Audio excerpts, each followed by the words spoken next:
are you using? I have this.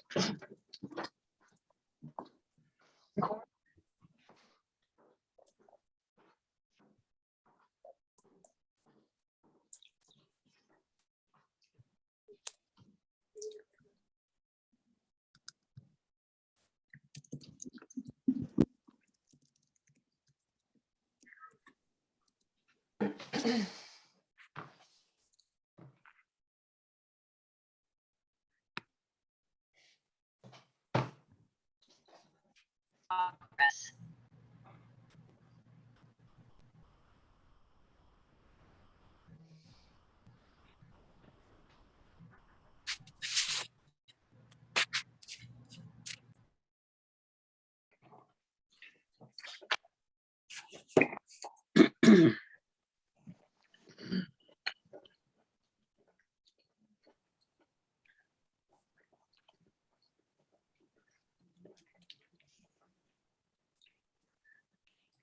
What you could do is, Hello. Hi, everybody. We'll start in a little bit. I will ask that everybody mute themselves, please, and thank you.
Camera's not working.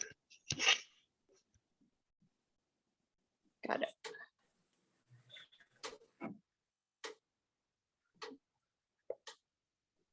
Oh, there I go.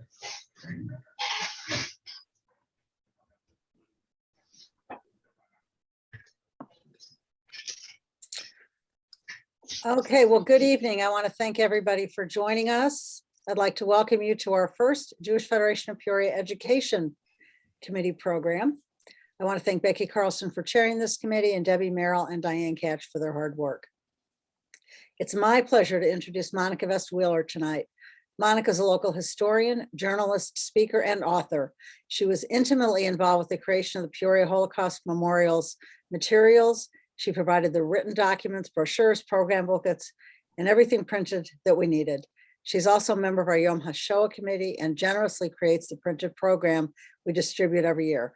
Monica, I want to thank you for all you do for this community and thank you in advance for this fascinating program that you're going to be presenting tonight. I'm going to ask that everybody please mute themselves and put your questions in the chat and we will try to get to all of them. Thank you. Well, thank you so much, Sue. I appreciate it. It's a thrill to do this. And there's so much. I told Sue, I said, I can't fit all this into one. We got to do more here. And so she's so nice. She lets me do whatever I want there. So I hope you find this interesting and enlightening and hopefully a little bit entertaining too, because I love so many tidbits and I just couldn't cram them all into one thing here. But let me, let's see. Okay. All right. Let's see. Let me get my.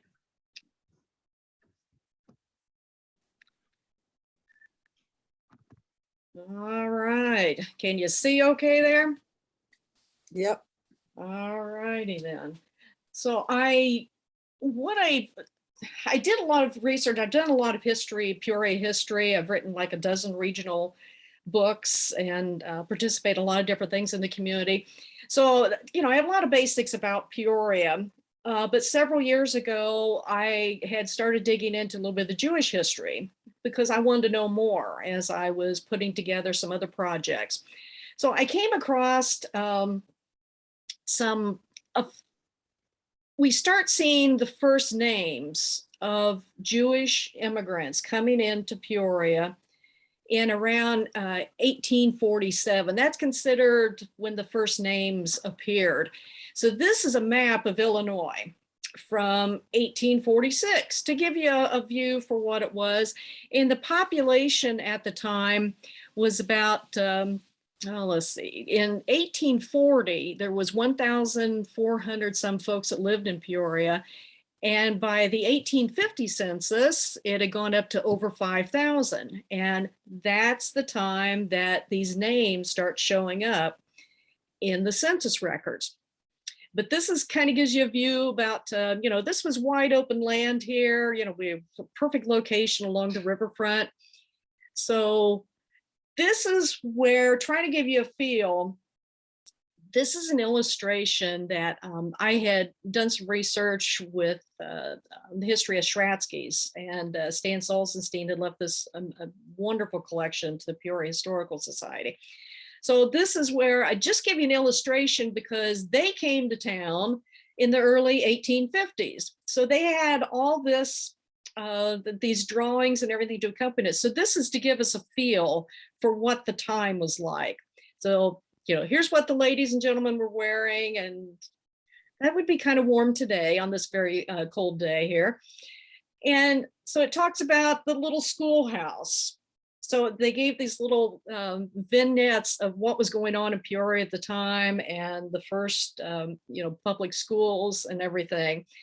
So these drawings are just wonderful from this collection. And here he talks about the fire companies that came that were serving Peoria, because remember, everything was built out of wood basically. So we had a lot of fires, a lot of businesses burned down in those early years. So the fire department was very important. And the gas light, that's how everything was lit for so long. And it's written in there, this was in 1853. And for 32 years, they relied on the flickering gas lights to light the streets. And the street, there was really no sidewalk. Everything was mud. The women's gowns, you know, they're completely covered at the bottom there. I don't know how they kept them clean. It would have driven me crazy, I think anybody. And the first hospital came a couple years before Schratsky's open. So this is kind of what was going on in the medical community. And I'd also done a history of OSF St. Francis and discovered, you know, a lot of that history and, you know, the medical side of it. So this is what Peoria looked like in around 1880. This is the view from South Adams in Lower Peoria. That's what they called that region. And then we got Washington Street looking south. So the street names are still the same. So if you could just, you know, picture where some of those things are, then, you know, that can help out there too. But in the courthouse, the center, the old courthouse there, still the center of life and, you know, in downtown, but of course we got pedestrians, and this is long before cars and automobiles.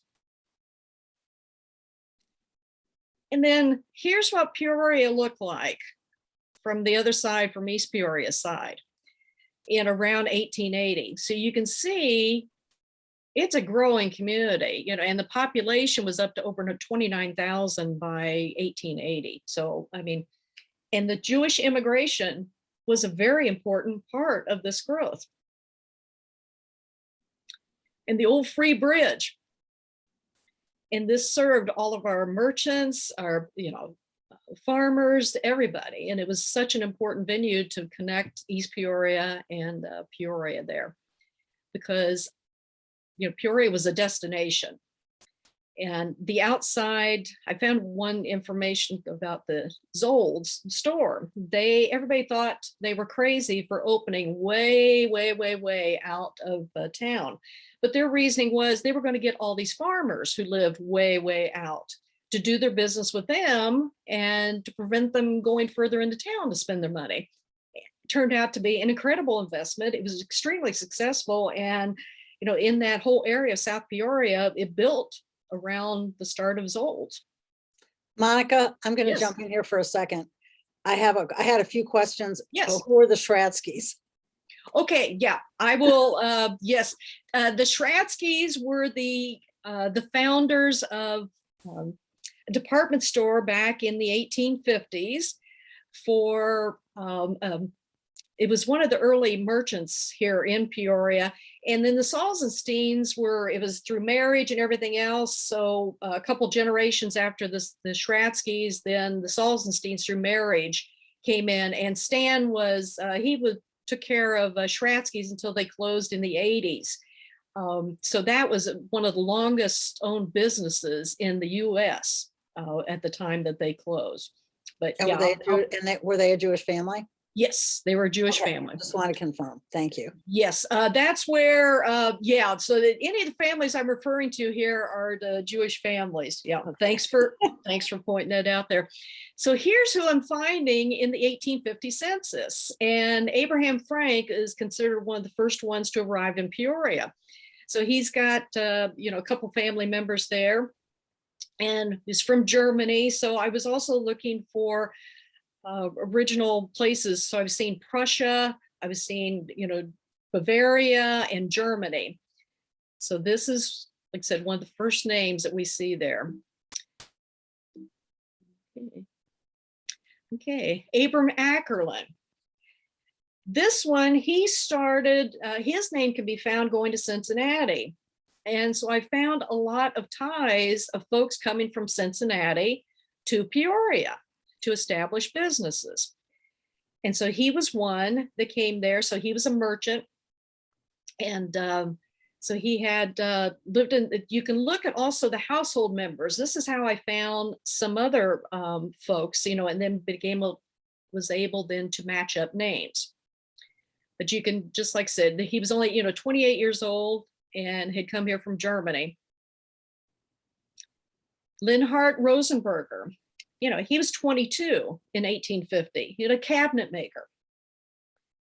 So he was part of this initial wave of folks. And most of this population at the time were part of the Reform Jewish Movement. movement. That's the word I was looking for there. So these are names that start showing up a little bit more. Emmy Erler, a watchmaker. So we see a lot of these immigrants bringing their talents, and they took a huge leap. A lot of these folks were in their 20s, coming to a completely different country. Moses Solomon. So there's where I found, under the household members, I found a couple of the other early Jewish settlers. Simon and Lyon, the actual spelling is Lyon under family members. But here we got Moses Solomon, 19 years old, and he's a peeler. And I forgot to go look up what that is. Yeah, that's what I forgot to do there. I will look that up. Thank you. Yes. And then we got Solomon. Yes, they ran out of names at the family. And I'm not making, it was just an interesting observation there. And he was also a peeler, along with his brother, at age 22, coming here from Germany. And this is Simon Lyon, Lyon. He was also one of the first. His name comes up very frequently in the early history of Peoria in the Jewish community. So he also came from Germany, and a grocer. So here's where we start seeing a little bit of diversity within the merchant field there. And it says food stores except dairy products. So I guess he carried all the other stuff that you find in the grocery store at the time. And a lot of these folks, grocers, lived upstairs from where their store was located. And you find this across the whole background of Peoria. Very common also in the Lebanese community and the German community and some of the other groups there, because it was the only way they could afford to be in business. So here we got one of the first mentions in the paper about this is from 1859, where it's talking about a Hebrew church and congregation that organized in the city. And they've employed a Reverend Rosenfield as the pastor and also a teacher of the children. So they rented the hall above the store of Mr. Frank. So that was Abraham Frank and one of the members there. So it became the active place of worship. And then there was also the starting of the Ladies Benevolent Society. And so those are one of the earliest mentions that you find in the paper there of the Jewish community. And then also in 1859, this is just wonderful because the ladies Hebrew Benevolent Society, they gave balls a lot as for benefits. And here we've got the officers of the society. We got Abraham Frank, elected president, Solomon, vice president, and I can't remember, Arnold Goodhart, secretary, and Joseph Liebenstein as treasurer. Now, these are the spellings that were recorded in the newspapers at the time. So we had to remember, sometimes there's been corrections and in old census records too, because that was the correction for the Lyon, family. But then it talked about a grand Jewish wedding was solemnized at the hall there. So, you're getting a feel for everyday life and activities that were important to all, parts of the community, and finding these mentions of the Hebrew community, because it was referred to primarily as the Hebrew community, more than just Jewish. So here the paper's also trying to educate folks on why the stores are closed on Saturday. And it's because the Jews closed for their Sabbath. And they called it the Israelitis festival. So, it was calling a little bit of everything there too. So I think that's like I said, it paints a portrait of what the time was like and the terminology. And this is why I seriously mourn the loss of our day-to-day, newspaper coverage, because we're losing the flavor when folks start looking for this historical data. They're going to have some trouble finding it in newspaper accounts because of the loss of newspapers. So that's one of the real downsides there. But they always gave credit to Hebrew ladies. They really knew how to put on a great activity, and there were funds that were raised. Now the funds, a lot of them in those early years went to Ohio charities for Hebrew organizations. I found lists of where donations, members of the Jewish community donated anywhere from $1 to $200, and they went to orphanages and old folks' homes in Ohio, because we had this very close tie to Cincinnati. And that's where the Hebrew Union College started. And some of our Peoria folks were on that board that founded that. And they even considered coming to Peoria and bringing that college to educate rabbis here in Peoria. They had land picked out, but there was a gentleman in Cincinnati that wanted to keep it in Cincinnati. So, but our Peoria folks, they were very instrumental in the growth of the Jewish community all across the Midwest here. So I think it's a fascinating thing. So this is the Abraham Solomon, and he had a whole bunch of kids there: Wolf and Frederick, Jonas, and Amelia and Nancy. So this is where we start seeing more of the women's names and children's names, especially. And he was 68 at the time, so he had come later, and so his children were the ones that primarily did a lot of the growing of the businesses. And then Arnold Goodhart, he was the one of them that came from Cincinnati, and a clothing merchant. They had a very profitable business for a while with the Rosenblatt, and they're listed as living in the same household for this group. And then we also see the introduction of the Ballenberg name there, which also became very predominant in the growth of Peoria. And then, one of the few women, that's mentioned, where you can find by yourself there too. She was married, but she was the parent in the family, because Henry Ullman, one of the dynamic leaders of Peoria early on, so she is a widow at the time, but yet continuing, supporting, and the kids are living with her, and grandchildren, looks like, too. And then we have the Bennett family. This was a really rapidly growing family. I found a whole list of them in just one page of the city directory one year, and I think that may be in here. But Israel he's the first Bennett that shows up from, and let's see, Poland, okay? So we're starting to see just a little bit of diversification, but again, most of the Jewish refugees, they came in, a lot of them stopped in New York City for a while, then progressed to Cincinnati, and then came to Peoria. And here's where we start seeing the gum miner name. 20 years old and a watchmaker, and his family ended up staying around for quite some time, and he was from Germany. And then Jonas Marks. So he's 52 and a butcher. So we have, it's the first time I'd seen, a butcher name assigned to one of the Jewish residents. And then the Dom family. Now here's another group coming from Poland in 1860 that they were part of that census. And he was a peddler. So we had a lot of folks early on that started setting up stores immediately. And then as Peoria grew, there also grew a market for peddlers, because as Peoria got bigger, not everybody could get into town for everything. So this was a very common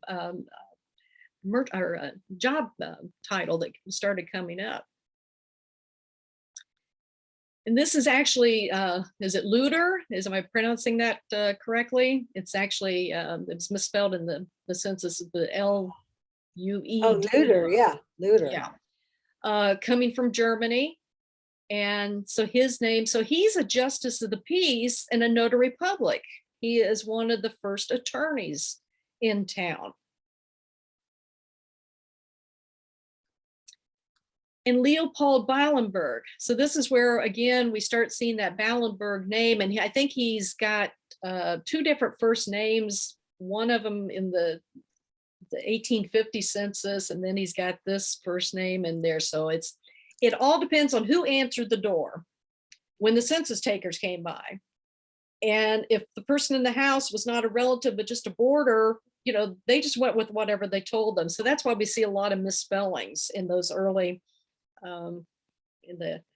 with that. And you just hope it wasn't just a kid there at the door and answered, but, you know, because who knows what we would have come up with.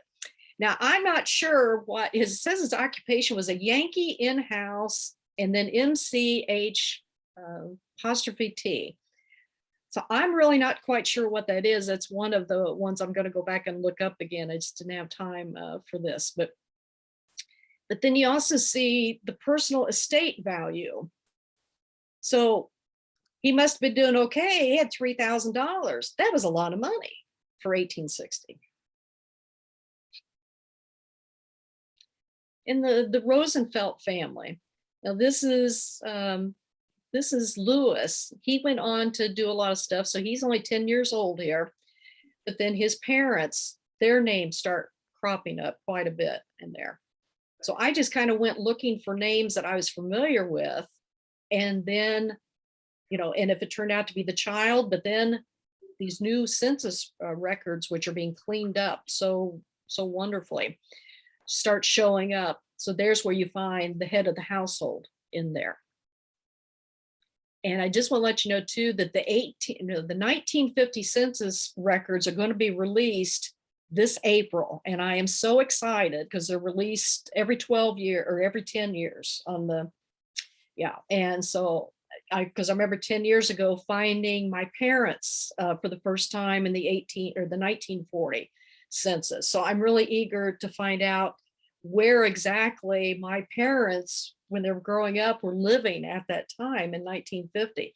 So that's a time for you to look up more details when they release that in April. So there's going to be a gold rush for, because it's 72 years after a census is completed is before it's released to protect privacy and everything.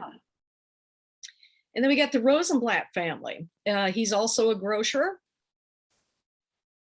you know, 36 years old, also from Germany. And then the Epstein name shows up. Now it's spelled a little bit different, you know, through the years. So that's where you go in and you kind of do a, you know, I started with STEIN and, you know, a few other things, and then came up with, you know, this Moses stepped up at this time there. So Moses was in Peoria, Illinois in 1860, okay? And then we have Simon again. So it's showing him a little bit older, and his wife's name was Esther, because so many wives and children's names are lost in the early census because they didn't ask what the family members' names were. The focus was on the head of the household, and it was usually just a man. And you go back, you know, all the way back to the first census in 1790 and all the way up through 30. And it's just the man's first name. You don't know who the women were. And then we got Solomon. So he's still there, still with us, and grocer again. And then we got the Walken, this is actually the Walkenheimer. Okay, you can see they're corrected. So this family is showing up for the first time in the 1860 census. And he is a printer. So there is a different trade that's showing up. So these opportunities are incredible that they're finding here in Peoria. This was an advertisement from 1861 to Newman and Ullman cigars and tobacco. And one of the Newman girls married one of the Ullman boys, and then one of the Ullman girls married one of the Newman boys. So the families were not only had a business together, but they had family together, and very well known. And that name is continued for a long, long time. So it stayed in the family and everything. And then there's Solomon and Brother. They had a livery stable.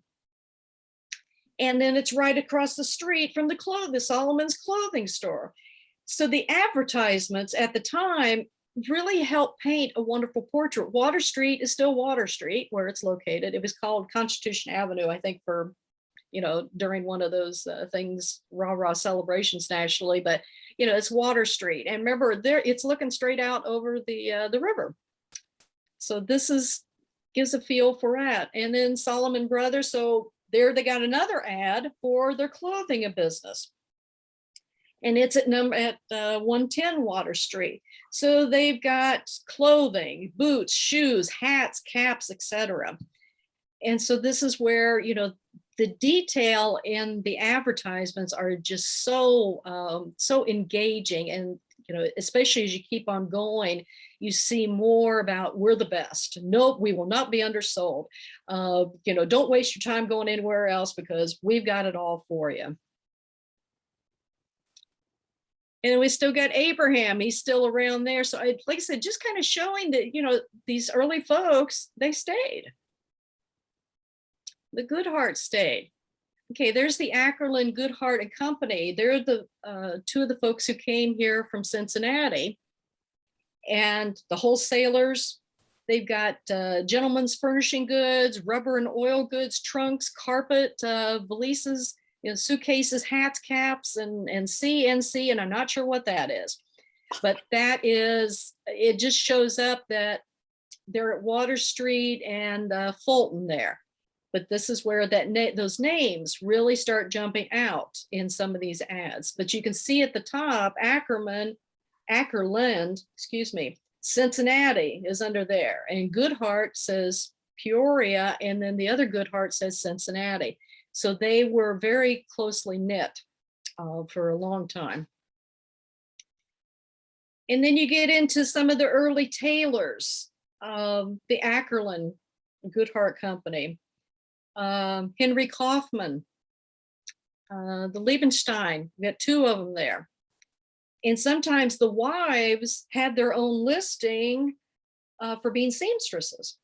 So that was very wonderful to find those things, because again, it's so hard to find information about women.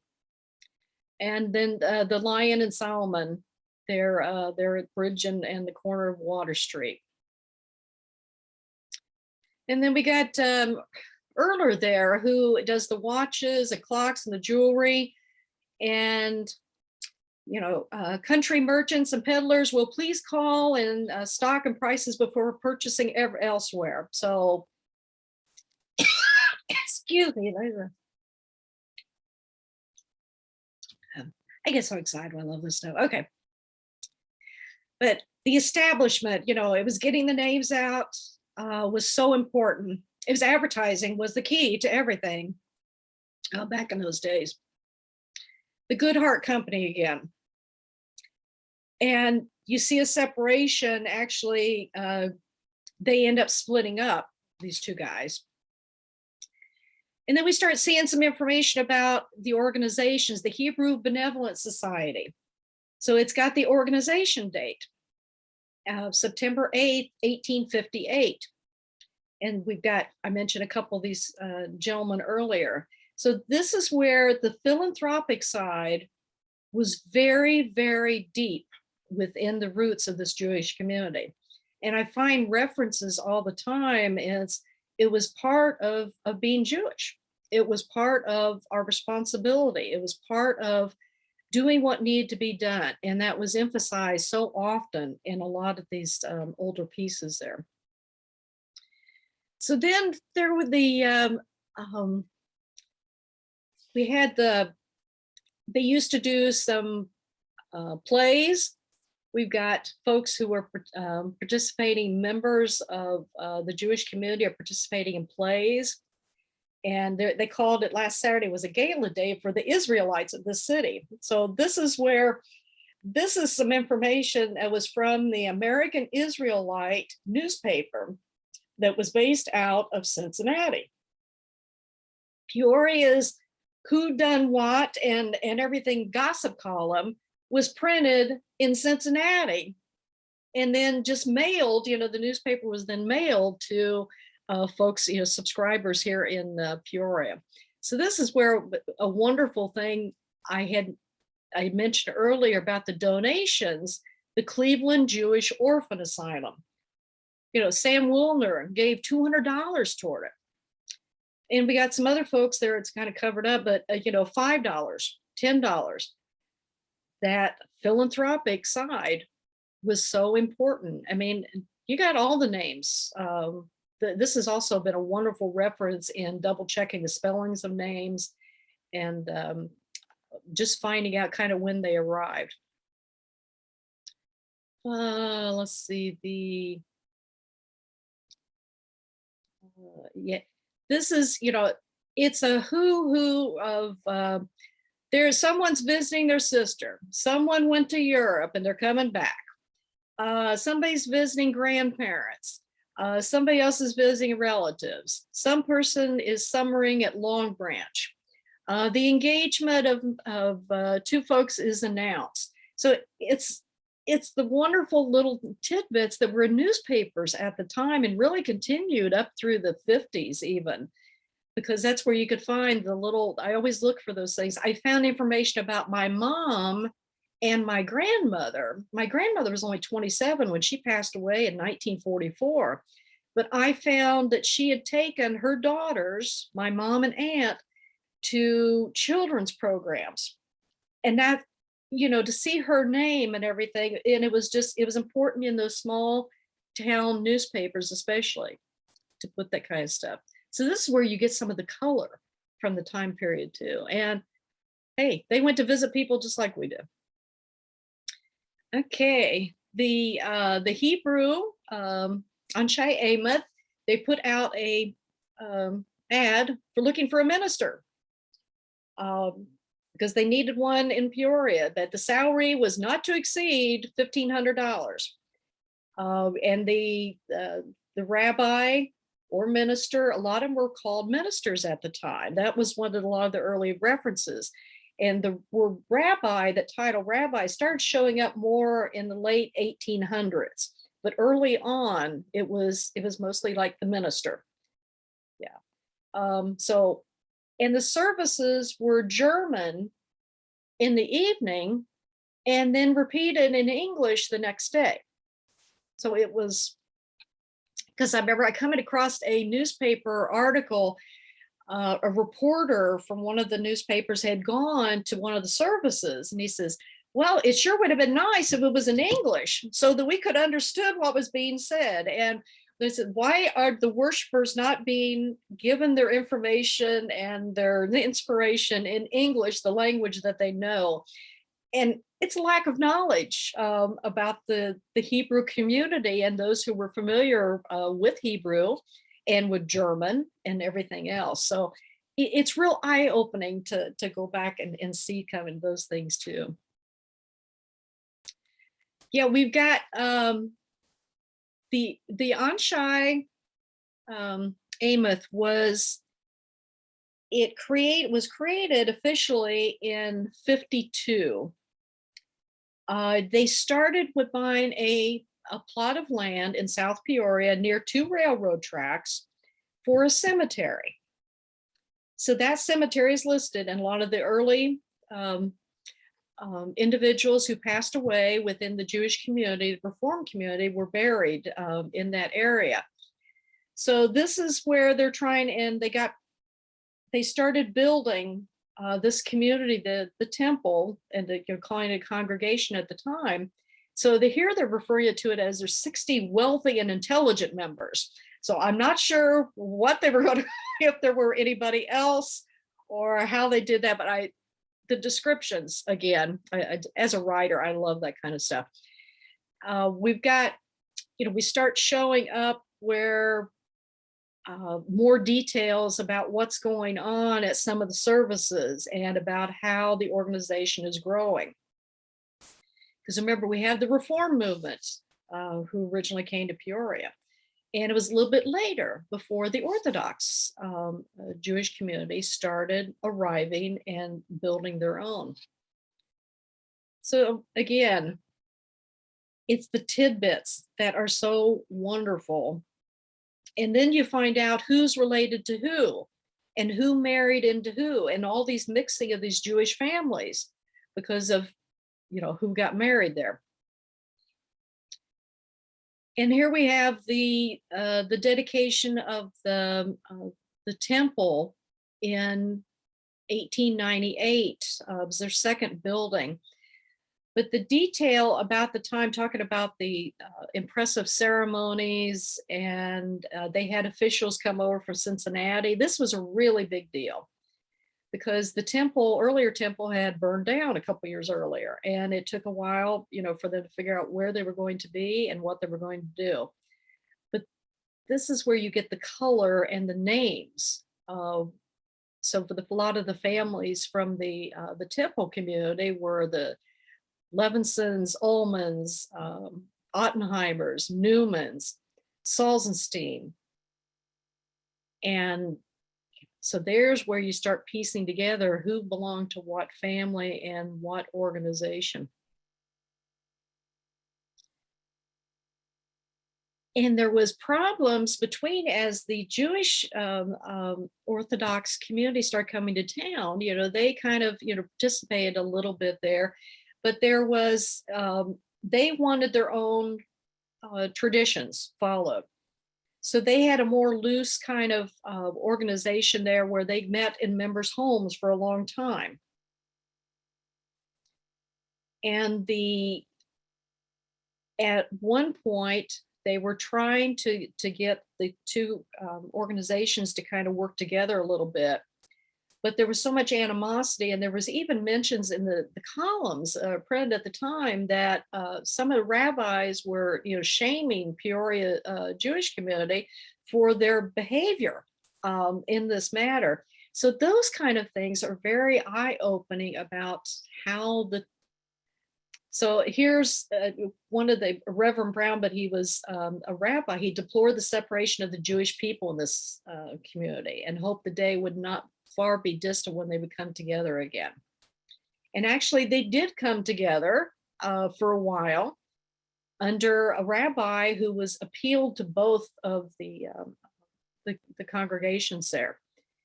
But then some folks still wanted to keep their traditional, and they stepped aside. But there was peace for a while within the Jewish community there. And here we got, showing some of the marriages too. You can see where it's pulling together. Harry Ullman, marriages back in '66, and married into the Nineman family, and I believe it's Newman is the correct name there. And other marriages, in 1856. I found references to a minister that was marrying some of these Jewish families. And Sue and I were talking about, they were referred to as ministers back then.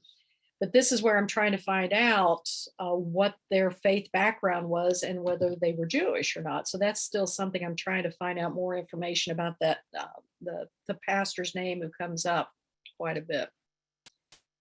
And the families, again, the Wolf family marrying the Ballenbergs in '55. And this is the big wedding here between the Ullman family and the Newman family. And Max Newman, he wanted to serve in the military during the Civil War for the Union Army, but he was too short. They would not allow him in the military. So he spent time generating funds and everything for the Union cause here in Peoria. He was known as the Little Giant because he was just outstanding at fundraising for any cause that he wanted to do. And he was also successful in getting the Jewish community to come up with $1,500. And then he got a matching $1,500 from members of the the rest of the community, the Christian community, to build and get their first temple with Anshai Amos. So this is where, talk about working together. Some of these folks were really groundbreakers when it came to bringing people together for a common good, because, we were trying to be a benevolent group, and we were trying to do all this good stuff. And this is where, when that prevailed, that sense of community really came through in a couple of key folks who brought everybody together. And there's the Wachenheimers, married into the Hirsch family.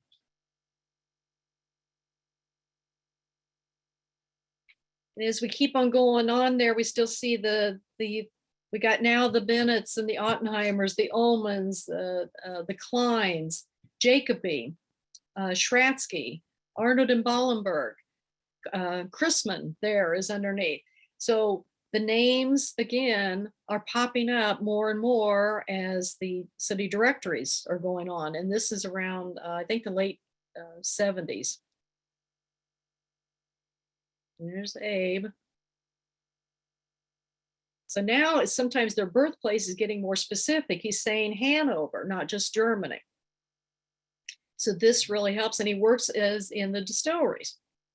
So distilleries were also being born, at this time. And here's a new name, Dinkenspiel. So he's coming from, Germany also, and he's a dry good clerk. And he's living with some other, it looks like a group of folks all around the same age, probably single men, and well, there's a Mary in there. So this is where, there were a lot of rooming boarding homes, and, they had their own little room, and, that was their home. And again, the Epstein family showing up, a dry good merchant. And then the Klein family, they show up as a grocery retailer. And again, the real estate value was, $3,000, and their personal estate value was $1,000. And they came from Hesse. So they're being more specific about the location where they came from.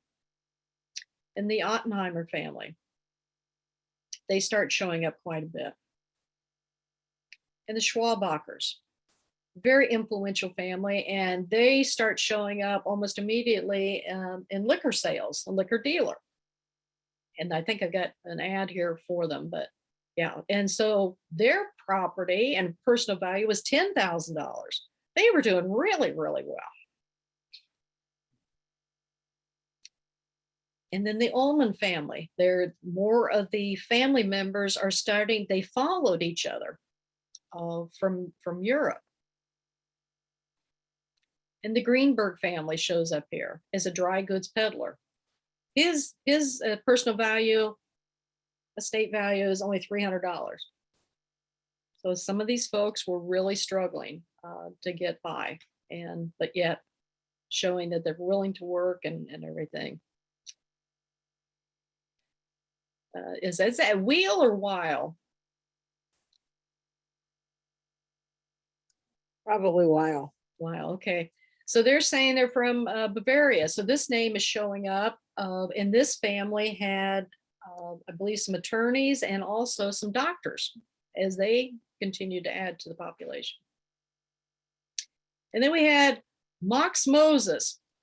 And this was actually Marx Moses, M-A-R-X Moses. He was one of the first, he's a minister Hebrew. So he was one of the temple's first rabbis, so called a minister at the time. 38 years old, and he's got a family. Looks like he's got at least 4 kids there and wife. And then, but yeah, I found several references. Their correction is Max, but it's Marx in all the other paperwork that I could find locally about it. And here's the Ullman, their liquor depot. The Ullman brothers. And then this is just showing that this is what we've got. They called it Beth Israel in all the other paperwork that I found. So I'm not sure why they called it, but the resident, they worshiped the residence, the pastor. This was the Orthodox community that was still, trying to figure out what they were going to do. And they were trying to build up their information or their membership, excuse me.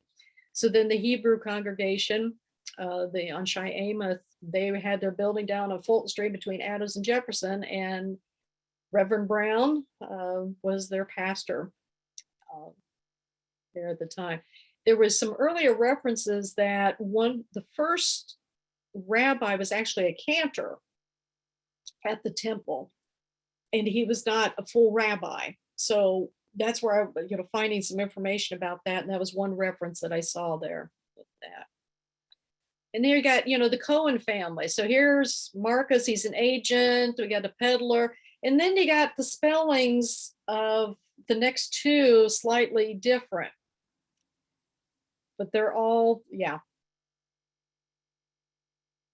So those two are related, and the others there too. But again, we start seeing new names coming in. This is the gum binder. We got a peddler, and a dry goods, tobacco and cigars. So they were getting jobs wherever they could find them. The Mittenthal. They've got a growing family here. And Rosa, she's listed also. We've got peddlers. For that, they were some of the newer arrivals around in the 1870s there. And then the Oppenheim, which was Oppenheimer, but this is Mrs. Oppenheimer. So she does hair work, puffs, braids, and everything. So she's got her own business. And that is so wonderful when you can find women listed in the city directory with and telling what they did, because there were a lot of women who had businesses. They had, out of necessity or to help support the family. Now we get into some of the lodges. So we got the B'nai B'rith, they were called the Progress Lodge. And this is where I think it's the Ben Frankel, is that what it is now known as? I can't remember. I thought I saw a reference to it. But this is showing, the two different organizations there that were the lodges that were going on at the time. And this was a very early, I think it said this was the first Jewish lodge, the Progress Lodge in Illinois. So this was kind of interesting. And here again, we've got it's listed as a formal organization, the Peoria Hebrew Relief Association, and how they met the first Monday of every month in the synagogue. Another new name, Korsosky, excuse me. He's got the hats and the furs and the gloves and the fancy robes too, and umbrellas. So they got the first is the location where the business is, and then he resided at 506th Street. So that was right near downtown, the edge of downtown, where Monson Street, which is now Kump Boulevard, and then that's where too that the congregation, Agudas Achim, had one of the first buildings in what is best known as the Musicians Hall, and that building is still standing there on. We got Ludwinski. How do we pronounce that? Lidwanowski. Yeah, that sounds perfect. Okay. So here's his business is at 535 South Adams. His residence is the same. And then we got Levenstein's underneath. Bookkeeper, clerk.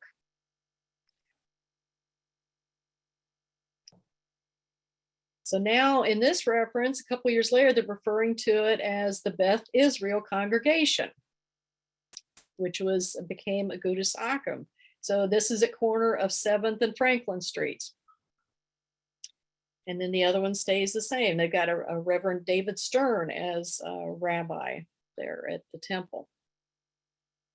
Now here's the cemeteries listed. So the first one is the cemetery that was founded in 1852, the way down south below the city. Beth Israel was the one started by the Agudas Achim there in it's where the Hebrew cemetery is. It's the same location. So there we've got that. But this is coming up at the time where they really almost stop using the one that was below the city near the railroad tracks, because there was growth going on and everything. And eventually in the 1890s, they ended up removing all the bodies from that cemetery. And they said they had moved at least 150 sets of remains, and they moved them to Springdale Cemetery in an area there. So that's kind of, some of the, I've been trying to figure out some of those dates of some of the folks who are buried there, because I went to Springdale and the Hebrew Cemetery several years ago, and I photographed every single tombstone to when I was trying to piece together names and death dates and birth dates to come up with some stuff. And there we've got, sometimes the names change just a little bit. And then we got the Kongilski, dry goods, fancy goods, wholesale and retail. And then we got Silas mentioned, down underneath there. And Jacob is their partners there. And Isidore is a clerk right above. This is another name that showed up. Kawin. Is it Kawin or Kawin? Okay, brothers. Their place is called the Fair. And it's a headquarters for bargains. So we're expanding a little bit too. We got dry goods, notions, and house furnishings. So now we're dipping into a little bit, almost department store kind of feel, and rather than just one thing that was sold a lot in the beginning. So this was the gentleman we had there earlier. And here's the page of the Bennetts.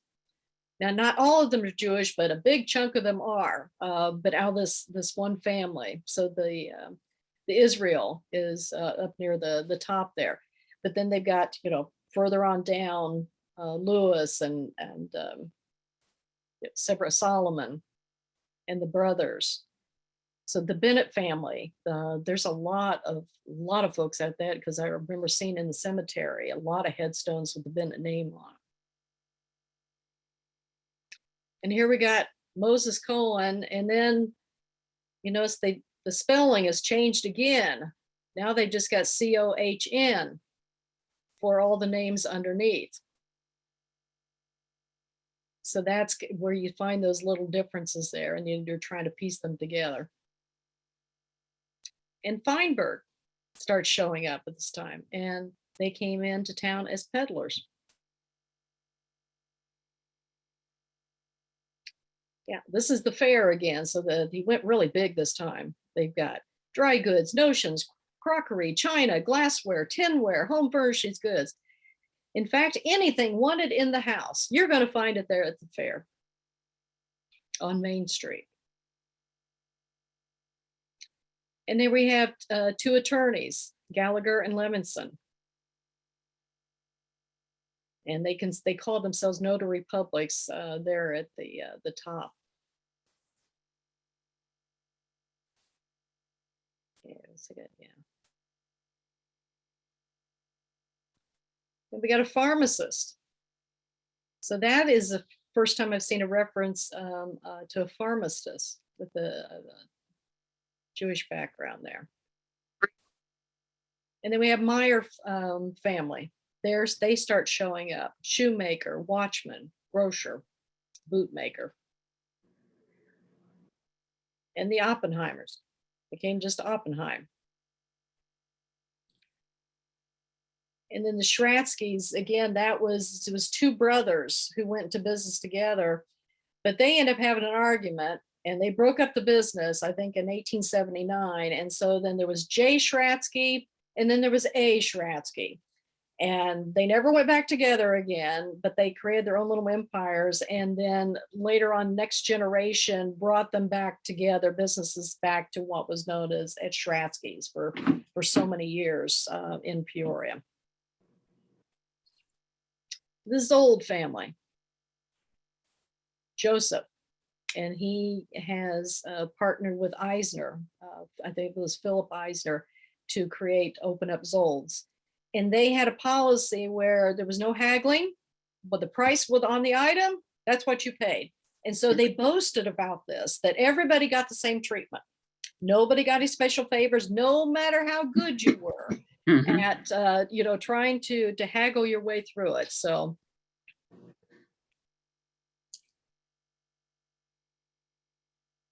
And then we get in, the Woolner family. They start creeping into the population here. But looking back historically, there was a history written back in 1870 that said if there was it was by Charles Balance, and he said that let's see. Sorry, I thought okay. He wrote, in the early times where were no Jews here, or if there were, they were known, they were not known as such. But the process of time, foreigners came pouring into the country. It was found that many of them were Israelites. So this was like welcoming in a whole new country. And I think this is what, we've seen this wave here, and I did history of the Lebanese in Peoria. We saw such a group come in with that. And this is what has made, we truly are, we truly are a melting pot. And that is what I love doing and discovering about this, because Peoria has such an amazing, unique history. And this is just a fraction of all this information, because I've got some more illustrations, because we didn't have too many photos we just had drawings and things like that, and print, some print material. So in the next one, I'll be able to show some more photos and talk a little bit more about the two, the Reformed and the Orthodox communities, and how they nurtured, themselves, and to create, a great impression within the whole Peoria area. So this is, like I said, I love this stuff, and I hope you found some interesting, things here, and a little bit of entertainment there too. We have some questions, Monica. Okay, what do we got? First question is, how did you know that these people were Jewish? Okay. Well, I really hate to admit this, but it started out with the stereotype of looking for Jewish names. Okay. And so then it was figuring out, okay, I think this is, and then there were references, especially in the early temple history, of some of the names. And that's where they kind of came up with this 1847 date. And so coming up with the names. So then going in and looking at where they came from, and then looking at names in the census records, and you're thinking, okay, yeah, this is, and especially then you start seeing some of the other names. There's a wave, the second wave coming in the 1870s, and then you got a third wave coming in around the turn of the century.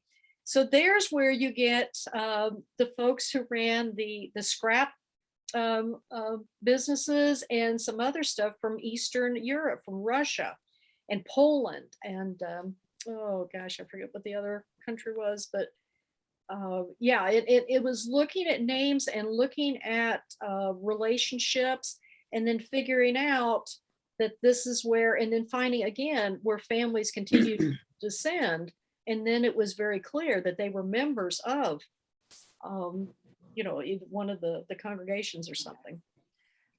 Where in Peoria did the Jews tend to live physically? Across from where the Civic Center is, where the old musicians building, that the bank that's there now, that's that old building. It was originally known as the Cumberland Presbyterian Church. And so that was, like I said, the first place that Agudas Achim, they set up the formal worship and everything, but it was on the south end. And then they started creeping in, closer and closer to downtown, and the references to that the families became wealthier. They were doing very well, so they moved closer to downtown. And so, like I said, it was South End. That's where a lot of the immigrants were. The Lebanese were there, the Germans were there, and a lot of that. Yeah. Were there many non-Jewish Germans who immigrated to Peoria at the same time? Yes, there was a huge wave of German immigrants. And so I found references to that because when I was doing the history of OSF St. Francis, when the sisters came to town, there were a lot of Germans who living here. So they found kinship because the sisters originally came from Germany. And there was a priest who reached out to them. And so they kind of picked Peoria because there were a lot of Germans here who spoke their language, and they just felt this sense of community with that. And this is a big question, this last one. What's unique about Peoria's history compared to other Midwest communities? I see, that's the thing. I moved here to Peoria in 1979. And I fell in love with the history of this community and have discovered through the years that some people tried to hide. After World War II, and the guys came back from the war, they wanted to clean up the city. So they tried to hide a lot of the history. You know, I remember, you know, Jim Malouf's era and just some of those folks there, they wanted to hide out that it was, you know, there was prostitution, there was gambling, there was all these things, but it put Peoria on the map. Not counting what vaudeville did, you know, will play in Peoria. So that was kind of what was really powerful about that. Being here on the river and we were bigger than Chicago for a while. We were the second biggest, you know, city in the state up until, you know, probably 50 years ago. So what was the first? Chicago. Well, I mean, Chicago, you know, moved ahead. Okay. Right, they moved ahead, but you said we were okay. Yeah, we were the Once largest Chicago community. left ahead. Okay, gotcha. Yeah. And we were a great stopping point. That's where a lot of folks, they decided, okay, you know, let me get across the river. And then a lot of folks stayed once they got here. And the riverboat traffic, because we're a perfect location between, you know, St. Louis and Chicago. So it was, and I think the blend of the nationalities. Peoria is a melting pot in so many different ways. And that's what I really love about it. And that's where we just really need to embrace what these amazing connections and life lessons that we can learn from all these different heritages and everything. I don't see any other questions. Does anybody have any other questions? Feel free to unmute yourself or put your hand up. How far are you going to bring the history? How far along are you going to take this? Well, that's what I'm trying to break down here because I didn't get into the distilleries and with the use of the Woolners and the green huts and stuff like that. I want to kind of save that for the next one. So I'll probably go up at least to the 50s, I think, 50s or 60s, but that's what I got to get, you know, figured out here. But I've pulled together a ton of information from a lot of different times, and I have a lot more photos too that I had collected, scanned in and everything, and I'll be able to use those from some of the families that I interviewed also. I've got an in-depth study here on Sam Rothberg. Oh, and yes. Julian Yeah. Pineski. Yes. Yeah. There's because, yeah, I've got some information on him. And yeah, I mean, he made, see, that's the thing. A lot of people don't realize the contributions that a lot of these folks made in the world. And especially, you know, Sam Rothberg and Pineski, and then with the Zhang Fried. Yeah. War bonds. Yeah. They actually wrote the first war bonds up on Grandview Drive. Yes. They tore that house down now. Golda Meir was there. Oh, yeah. Yeah. And this is where it's like, okay, I've got all this material here, so I got to get into a book form here. They just can't put this off any longer. So, but yeah, I mean, Peoria has made an amazing contribution in the world from all different. Ben Gurion stayed at Mr. Benesky's house on Sheridan. Mm-hmm. I got a picture of that. Oh, okay. Well, in Hadassah Hospital, started by Henrietta Zold, her cousins were Yeah. Zolds. Yes, yes, Yeah. I did come across that, but it's like, okay, the Hadassah thing, it's mentioned mostly after, I think the first mention of it I saw, it was like 1913 or something, so that's why I didn't include it in this one, but yeah, that's, yeah. Yeah, my reports, it's unfortunate because these two men were the founding of how the Jewish community and the Mhm. nationwide Jewish community came together to support the Jewish nation. Hey, give me your contact information. I want to send it to or whatever, or put it in Right. there, and or send me a private message, and I do want to talk to you. Yeah. Yeah, send Yeah. it to Tim, send it to me as well, because we do want that information. Well, some of this is from the National Archive. Okay, Yeah, but I want to see And what you it- got and see what it matches what I've already got, and Right. yeah. So it's one time, you can only get one copy, and I haven't made enough copies of it yet. So Yeah. I need to do that. Hey, we can scan them nowadays with the automatic feeder, Right. so that has been a Well, there's probably, what we really need to do is we need to get a sister city between Peoria and Israel. Because now what we have there is hey. it's down by Gaza, and it's just a little white spot in the road. Mr. Tobin, why don't you stay on this call after we get everybody off, because I want to chat with you about the Right. partnership that we do Sure. have. Hey, that's great. So I want to thank everybody for coming. Thank you so much, Monica. This was Oh, fascinating. thank you. And our second installment Yep. of our Jewish Roots in Peoria will be March 22nd at 7:00. Mhm. So watch your emails, watch our website. We'll be putting up a new link, and we'll get the dates that Monica's going to cover and put that up there as well. But Monica, you got lots of accolades in the chat. This was Oh, fabulous. Everybody Hey, really thank enjoyed you it. all so much. And please, just send me in my email, please contact me. It's just real simple, Monica Vestwheeler at gmail.com. Let me go ahead and put that in here. And I'd love to hear from you. And I'm getting back on track with my local history and everything, because I was on the road so much there for a while, and then also taking care of family. And so now it's, Peoria's calling me back again, that I've got to get some things done. So Thank you, Monica. yes, thank you so much. Okay, let's give it a second here.